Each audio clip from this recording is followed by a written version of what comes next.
Трябва ли да създаваме нови рекламни акаунти в Google Ads от 2026 година? Да, за тези рекламодатели, които в момента рекламират в платформата, но работят в левова валута.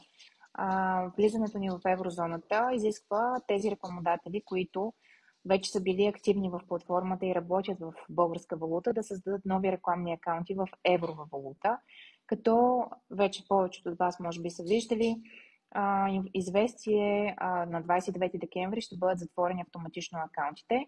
Това не означава, че вие трябва да създадете акаунтите тогава. Вие може да ги създадете по всяко време до тогава и може постепенно да си прехвърлите рекламни кампании, но задължително каквото е било активно в стария ви акаунт ще бъде спряно на посочената дата.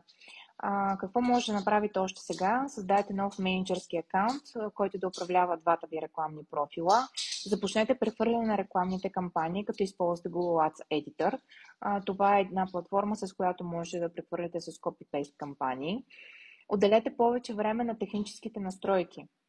Погрижете се за това да имате проследяване за конверсии, да проверите дали всичко, което до момента сте настроили, работи изправно по настоящия ви сайт. И ако необходимо, направете нови конверсии, които да отразяват вашите бизнес цели. Оттам нататък самото прехвърляне и адаптация на новите акаунти към постигане на резултати зависи от това до каква степен сте погрижите проследяването да е правилно и съответно платформата да събере достатъчно статистика, за да излезе на обучителен режим.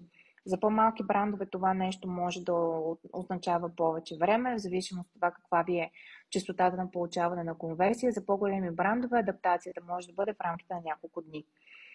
Не забравяйте, че имате крайна дата.